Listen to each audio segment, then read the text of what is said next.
I'm Bishop Ricardo Pereira from the Methodist Church in Cuba.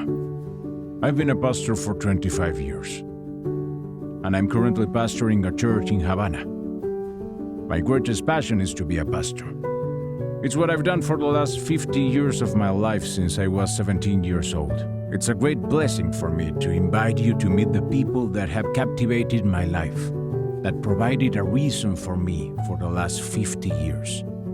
You should come to Cuba so that you can see firsthand how our people live, what their experience of faith is. To have your own experience. At the same time, you will start friendships that last a lifetime. It will impact our people to feel that part of the body of Christ that is in the United States is taking an interest in the Cuban church. In the end, we are one people. We are the Church of Christ. Living in a communist system sometimes gives us the feeling that we are alone. But your visit, worshiping, walking our streets, just sharing a meal, will make us feel that we are being taken into account by the church in the United States.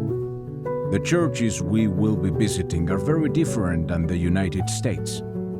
Here, a place of worship can be someone's home with a palm tree roof. And some churches meet under a tree. It's like when Jesus told Nathanael, "I saw you under a fig tree." So coming to Cuba will allow you to experience something very common for Cubans, and that enriches your experience of faith. Some of our traditional Cuban food includes roast pork, rice, beans, and yuca. I don't know if Cubans can have this type of food every day, but they still manage to smile and say grace and thank God for the food on their table. Havana and most of the cities in Cuba are pretty safe in comparison to other places in the world. We wouldn't normally recommend for people to wander by themselves at night, but in general, it is safe. Here you will find very expressive people. We use gestures and our hands when we speak. You will find very kind people, and they will love you just as you are. You should know that Cuba is the only country that is still considered communist in Latin America. And the first years after the revolution were years when the membership of our church decreased. There's an emptiness and void that every human has, and the only way to fill that emptiness is with Jesus. And the Cuban people are realizing that. When you go to Cuba, you will be able to see what Cubans can do with our resources. Like how one of our drums is a water bucket turned upside down. But when they play it, it seems like they are playing in an orchestra. Our people are very hospitable.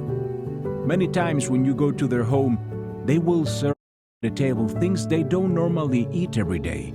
Part of our culture is to offer our guests the best that we have. When you come to Cuba, we'll give you a heart.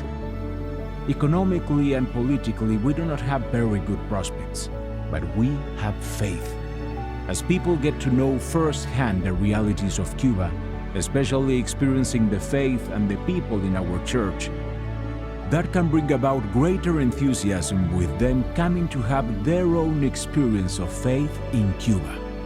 Due to the political system we live under, we have developed a one-to-one evangelism strategy that allows us to be very effective at bringing people to church. This is not something that you learn from a book or something you learn through a doctrine. It is when the people learn to communicate their experiences, they become evangelists.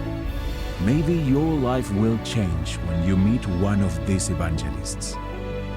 Right now, there's an explosion for the gospel in Cuba. Our services are full of culture and dancing, and especially singing and poetry. I think the experience of faith in Cuba can enrich your faith, not only in the United States, but Christians all over the world.